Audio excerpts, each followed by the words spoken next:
Bonjour, hello. So I'm going to take you on a journey today from Afghanistan in the year 2000 when the Taliban was in power to today, 11 years later, in the Millyard in Manchester, New Hampshire. And our trip is going to span 6,800 miles. So the name of my talk is Empowerment by Stealth, Sowing Confidence, Literacy, and Unexpected Power. So I'd like you to keep one question in mind, and this question is, what do the women in Afghanistan who are empowering themselves by stealth have in common with the people of New Hampshire, especially the women of New Hampshire? So we're starting out in Afghanistan. Jalalabad is where we work. You see the white arrow right there. And the family that I'm going to talk to you about during the Taliban time had to go over the border and move to Pakistan because their lives were in danger. And Rubia, which means red for the Mata root in Afghan language, my experience started at the School of Community Economic Development at SNHU when the founder of Rubia, an artist and ethno-linguist, Rachel Lair, came into my office and asked if my students could help to start a nonprofit in New Hampshire that could work with women in Afghanistan to improve their lives and especially to have access to income. And I had spent 25 years working on poverty alleviation in Africa, but I was quite intrigued by this idea of working in Afghanistan in a culture where the women are among the most oppressed, the most disenfranchised and marginalized in the world. So I said, yes, I didn't expect this, but okay, we'll go ahead with it. So she told me the story of how when she was in graduate school, she'd met an Afghan in Tajikistan, and he had just contacted her from Pakistan and said, my family is destitute. We're not even in a refugee camp. We can't survive. Can you help us? And Rachel thought, yes, of course, we'll help you start an Oriental rug business because Oriental rugs always yield good profits and there's always a market. So she went over to Afghanistan and spoke to the women and the men, and they said, we do not want to make Oriental rugs. What we want to do is our traditional embroidery that we've done for generations. We want to sew traditional design. So here's the traditional design you can catch. So one of the issues that they also wanted to address in the project was literacy. Now, literacy in Afghanistan is among the absolute worst in the world, especially for women. Now, it's bad enough for men. It's 39%, but only 12% of Afghan women can read and write. So imagine, this room is about 100. If you were all women, 12 of you could read, and the other 88 of you would be looking and seeing a blue bar and a green bar and sort of asking the person next to you if they could maybe explain the other symbols. So literacy is a huge problem, and there are many barriers, including cultural barriers. In Afghanistan, people live in a culture of what's called purdah, where women are expected to be secluded and to cover their faces and only expose themselves to the men who are their relatives, their fathers or their sons. So when they go out, they need to wear the traditional burqa that you'll see here to cover themselves. So going to school is going outside of the home and risks the women coming into contact with foreign men, other men. So this empowerment by stealth that I'm going to talk to you about is taking an approach that is respectful of the local culture, and it's very slow. The idea is it will take generations for these women's lives to change. And our motto is mending Afghanistan stitch by stitch. And what is unusual about the model is it combines sewing the traditional designs with literacy. The women learn to sign their names, and here's a woman's signature. Someone can catch, good catch there. And the women take great pride in signing their names, and it may be the very first time that they will have signed their name. So here you can see two women embroidering at the design center that Microsoft actually funded in Jalalabad, where they're sewing poppies, which you can see, and are our second motto is sow, don't grow. And this region where they live in Afghanistan, the main crop is poppies to make opium. But when they moved to Pakistan, they didn't have any land, and so that could not be an option. So the idea is that they will sow the designs of poppies rather than growing them. Now, one thing that may be unexpected is the important role that men have played in making this project work. Here we have our founder, Sahi, and here we have a picture of a man observing his daughter reading. And many people don't know that in the Quran, Muhammad the Prophet valued literacy, teaching, and reading very much. And it is not against Islam for women to read. The Taliban say it is, but it isn't. And the reason it's important for everyone to read is so they can read the Quran. And one of the unexpected things was we funded this design center, and the women were going to produce and export their products to the U.S., and we were going to sell them online in retail.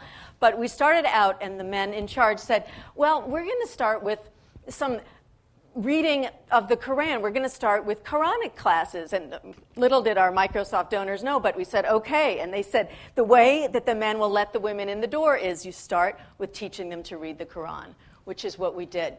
So what does empowerment mean? How has this opportunity to do the traditional sewing and sell it changed their lives? Well, one of the main areas is language and literacy. And here you see a group of girls. And this is a very significant picture, because those girls, for 6 years, their mothers were in the program, learning to read, to write, to sew, to meet and have discussions, sort of the feeling of participating in a group. But it took 6 years for the families, for the fathers, to really have enough confidence and trust in the project that they would allow their girls to also participate. The empowerment, here you see 2 designs which are part of our new curriculum, which is called Threads of Change. And what the women do is, while they are stitching these designs like sewing and women reading, they have a facilitated discussion. There's a professional trainer there who tries to elicit their opinion, and they can hear themselves speak. They can have a voice, often for the first time. And the result of this has been that the women have been able to sell their goods in the U.S. They've had more money in their hands, which has given them bargaining power in the family. And it's not just money for money's sake, but it's money as a means to an end. And one of the ends is stopping domestic violence. And after going to some of our training sessions, women have gone to their families and asked for the support of their family in persuading their husbands to beat them less. Another embroidery that they do is against child marriage. And here you see an older man and quite a young girl. And the tradition has been for girls to marry at 14, partly because you want to get them out of the house because they're another mouth to feed. But if they're educated and they can work and have skills, then that's a reason to stop this practice of child marriage. Empowerment builds self-confidence. And here we see a picture of a wonderful woman, Hafisa, who was a master embroiderer. And she worked actually originally with drug addicts, with women who were addicted to heroin or opium. And they use the stitching as a therapy for healing. Here you see a quilt that they made. There's a snake in the middle that symbolizes evil. And on the edges you have poppies. From opium come these poppies. And they're beautiful. And you see some of the signatures. It's a little bit hard to see. And the text around this is from the Quran. And it's a Quranic verse that is against the use of drugs. So they're invoking the tradition or the Quran in order to portray the message. And as the women sew, they're healing. They're keeping their hands busy, and they're healing their minds and their bodies. And this woman, the master seamstress, Hafisa, was a wonderful leader. But she surprised us. She became very empowered. She came to the U.S. She went swimming in Walden Pond with me in her long flowing robes, I remember. And she became so empowered that she said we weren't paying her enough. She said, no, I'm not going to take this wage, and we were paying her way over the fair wage, and we said, okay, fine.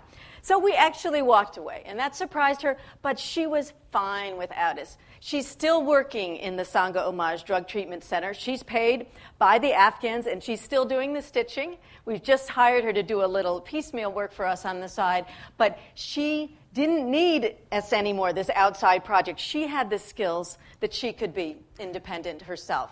Now, this is one story of women's empowerment.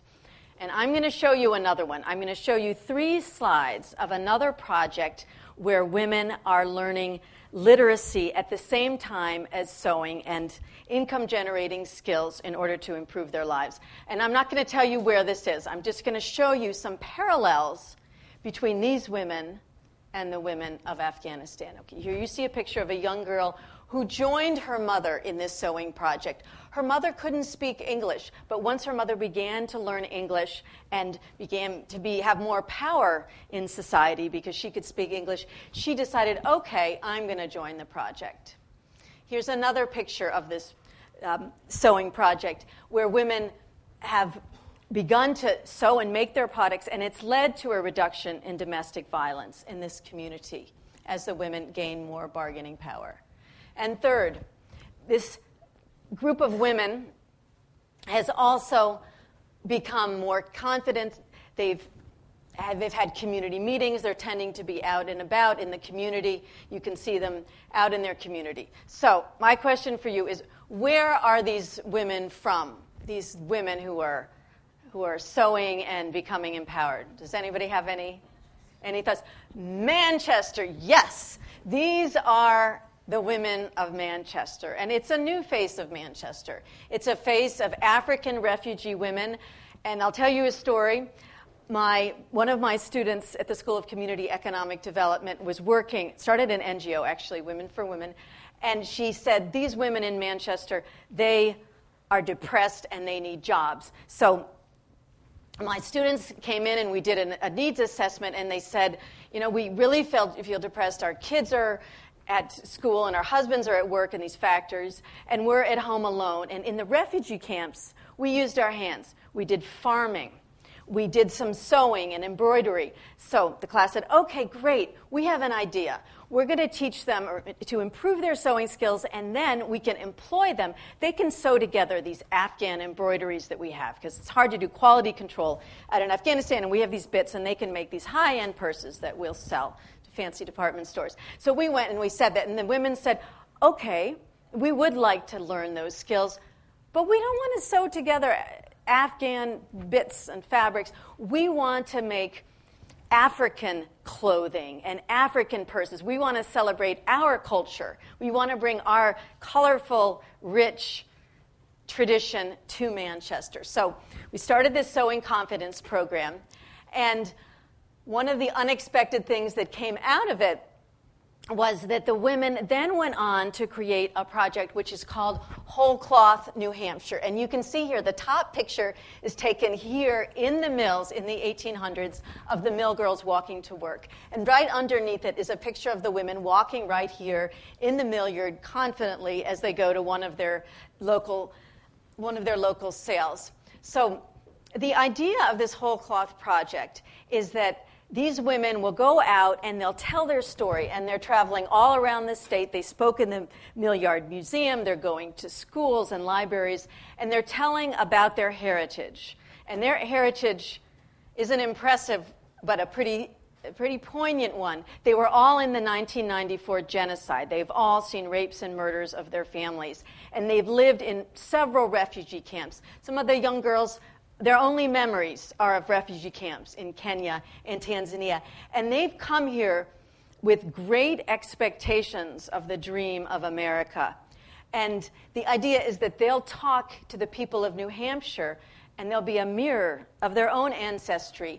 And people will think about their relatives coming, some of them to work at the mills, from French Canada and from Ireland, and that there'll be more of an affinity for them that will sort of help them to counter these feelings of foreignness and misunderstanding that happens between refugees, between the old immigrants, the residents of New Hampshire, and the new immigrants. So I've originally asked you, what do the women in Afghanistan have in common with the people of Manchester? Well, a lot. So first, they've shown that they are going to empower themselves on their own terms. You can have feminism wearing a face covered in a burqa or covered in a foulard, a brightly colored African scarf, and that's fine. In both environments, they've brought their culture, they brought the best of, in this case, the African tradition through cloth to their work. Second, they have worked and shown to their daughters that they can make it, and they've gained the faith of their daughters. And the women in Manchester really, they want to learn to read, but their real hope is for their daughters, that their daughters and their sons, that they will have opportunities. And very surprisingly, in Manchester, as well as in Afghanistan, the money in the women's pockets has given them more bargaining power in the household. And this has helped them here in Manchester to stand up to domestic violence. Women have said in public that they feel empowered. They know they have a choice. They don't have to put up with it anymore. And the issue of child marriage has even come up, much to my surprise. We heard that women were talking among themselves. 16-year-old girls, refugee girls, are being sent to Ohio to marry older men. So these women, what goes through their head, we want our girls to be financially empowered so they're self-sufficient. We don't have to send them off to be supported by older men. So I have been personally inspired by the ingenuity and courage and dignity of these women.